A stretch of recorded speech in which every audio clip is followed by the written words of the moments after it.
À Bruxelles maintenant.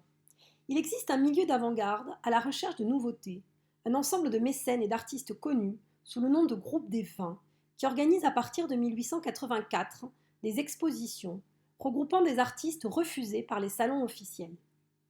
La plupart sont des admirateurs des stylisations novatrices des arts and crafts anglais. Ce groupe est peut-être le premier à intégrer au sein d'une exposition de peinture et de sculpture des objets d'art décoratif. Ce mouvement est très influencé par des penseurs et artistes anglais, mais aussi par l'art japonais. À la fin du XIXe siècle, les échanges artistiques s'étaient intensifiés. Le mouvement se diffuse alors rapidement. Le développement des moyens de communication permet aux architectes de voyager. Ainsi, des connexions s'établissent entre Bruxelles et Paris. Hector Guimard sera très influencé au cours d'un voyage qu'il fait en 1895 pour voir les architectures de Victor Horta, ce qui l'amènera à intégrer certaines de ses formes dans sa propre architecture. Cette demeure est celle de l'architecte belge Victor Horta, son hôtel particulier. Il a été construit au tournant du siècle. Cette architecture représente une tentative de créer un environnement art nouveau complet, des mosaïques aux vitraux jusqu'au mobilier. Horta a accordé une place prépondérante à la lumière, se différenciant des intérieurs des maisons bourgeoises, généralement sombres. C'est l'exemple d'une œuvre individualiste, moderne et anticonservatrice. En France, le propos se veut plus rationnel, moins tourné vers le passé et moins fermé aux matériaux nouveaux. Dans ses écrits théoriques, marqués par le rationalisme, Eugène Viollet-le-Duc ne rejette pas le matériau moderne, le fer notamment. Au contraire, il veut l'afficher en lui donnant une fonction ornementale et esthétique. Paradoxalement connu comme le chef de file français du mouvement néo-gothique, Viollet-le-Duc sera l'inspirateur de nombreux architectes de l'Art nouveau. Certaines de ses œuvres décoratives, notamment ses fresques peintes au château de Roque-Taillade en 1850, sont de parfaits exemples du lien de filiation entre le mouvement néo-gothique et l'Art nouveau. Mais c'est à partir de 1892 à Bruxelles, d'abord avec Victor Horta, puis en France, que sont définis les principes formels d'une architecture spécifiquement dénommée Art nouveau. La ville de Nancy fut un véritable laboratoire de l'Art nouveau.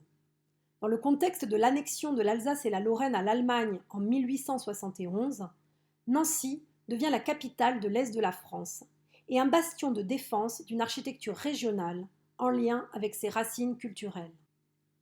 Émile Gallé révolutionne l'art de la verrerie durant ses 20 années d'activité, par son immense inventivité des formes déployées et par son travail sur de nouvelles techniques et combinaisons de techniques. Il est connu ainsi pour ses verreries parlantes, sur lesquelles il inscrit des vers. Son inspiration de prédilection est la nature, que ce soit via la botanique ou l'entomologie. Il bénéficie, dès ses premières productions, d'un immense succès critique et public. Cette étrange sculpture est l'une des plus célèbres réalisations de Gallé. Imprégnée de symbolisme, cette main révèle l'une des principales sources d'inspiration de Gallé, le monde marin. Le verre, avec ses transparences, est un matériau idéal pour évoquer cet imaginaire.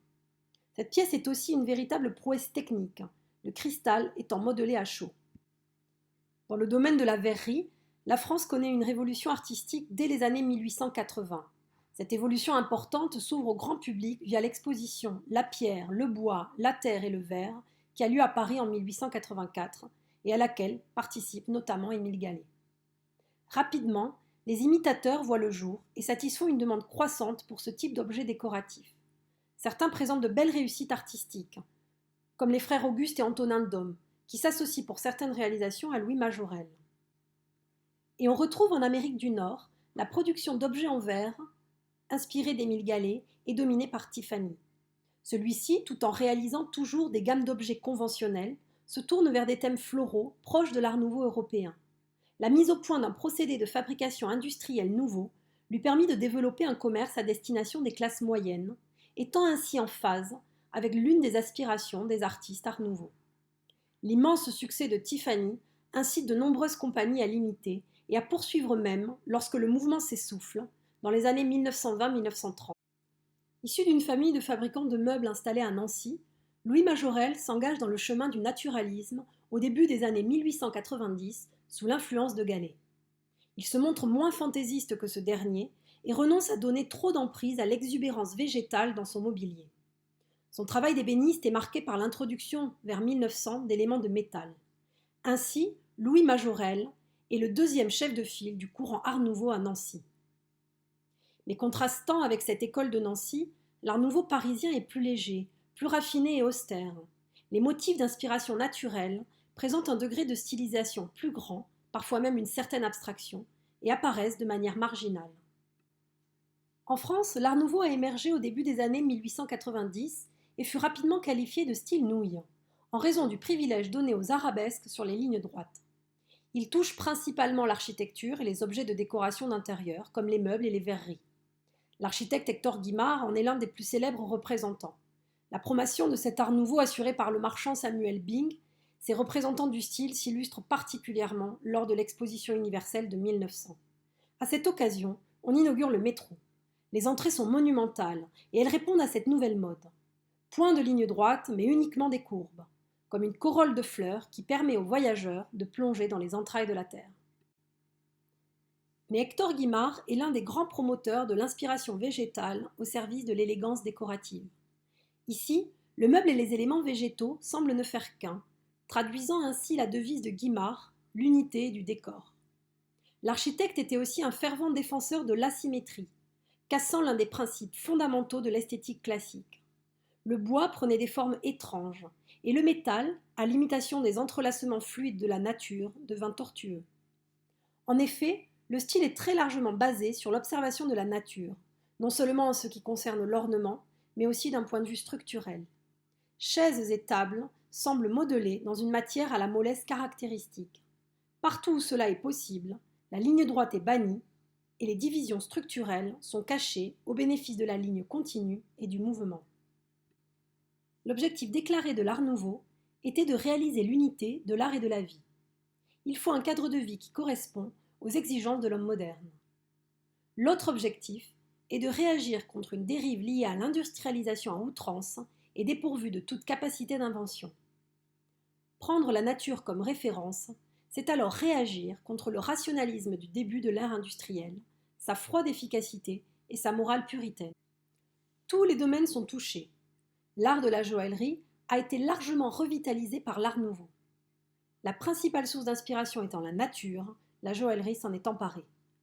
Cette rénovation fut complétée par la virtuosité atteinte dans le travail de l'émail et des nouveaux matériaux tels que l'opale et autres pierres semi-précieuses. L'intérêt généralisé porté à l'art japonais et l'enthousiasme grandissant pour les différentes techniques de la transformation du métal jouèrent un rôle considérable dans les nouvelles approches artistiques et les thèmes d'ornementation. Durant les 2 siècles précédents, la joaillerie fine s'était centrée sur les pierres précieuses, particulièrement sur les diamants. La préoccupation du joaillier consistait principalement à former un cadre adapté afin que la pierre resplendisse. Avec l'Art Nouveau, un nouveau type de joaillerie voit le jour, motivé et dirigé par le concept du dessin artistique, ne donnant plus l'importance centrale du bijou à la pierre sertie. Les joailliers de Paris et de Bruxelles furent les principaux instigateurs de ce revirement. Le joaillier et maître verrier René Lalique se trouvait en son centre. Lalique glorifia la nature dans ses créations, amplifiant son répertoire pour y intégrer des éléments peu conventionnels, inspirés par les dessins de l'art japonais, comme les libellules ou même les herbes. Dans la majorité des créations émaillées, les pierres précieuses cédèrent leur place de choix. Regardez ici comment les diamants sont relégués à un rôle subsidiaire en combinaison avec des matériaux moins habituels comme le verre modelé, l'ivoire et la corne.